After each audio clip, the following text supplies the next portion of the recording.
The word jihad is mentioned in the Quran about 41 times.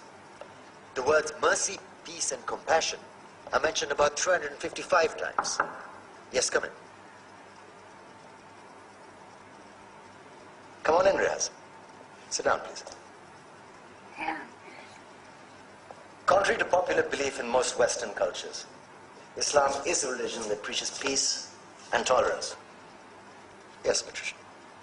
If Islam truly is a religion that preaches peace, then how come the world's most troubled spots, the West Bank, Afghanistan, Pakistan, Iraq, they're all plagued with Islamic terrorism? Well, that depends on your definition of terrorism.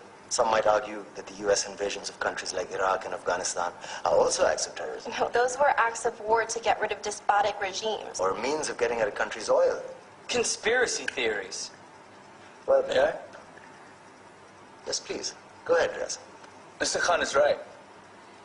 I mean, if we're talking about terrorists, the world's biggest terrorists are the white superpowers. Come on now. No, really, stop and think about it. Explain 9/11. Okay. Do you know how many people died in the Twin Towers strike? Around 3,000. And do you have any idea how many people died in the bombing of Afghanistan? Take a wild guess. More than 15,000 people died. And that's just conservative figures. About 50,000 tons of explosives were dropped on innocent civilians.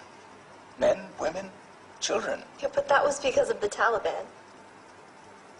Now that you brought it up, did you know that the Taliban was a creation of the CIA to fight the Russians? Whatever. They were still harboring terrorists. Yeah, right. Terrorists that were never found. Just like the weapons of mass destruction that were never found in Iraq. Do you want to get into the death toll in Iraq? 500,000 civilians and counting. And what do Britain and America say when they don't find these weapons? It's simple. They just say sorry. And still refuse to relinquish control of these countries. What are you trying to say? What I'm trying to say is that just because you're American, wear a fancy suit, and call yourself the president, doesn't make you any less of a terrorist.